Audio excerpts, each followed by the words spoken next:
looking at the record, it appears nature favors organization, favors complexity, and therefore favors ourselves.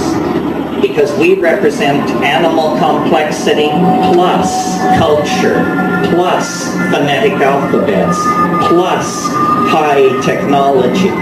So the universe has put all of its eggs, or at least the processes of evolution on this planet, have placed all their bets in the human world. But this raises the stakes, makes the situation far less existential, and makes what we do with our human freedom a matter of great import.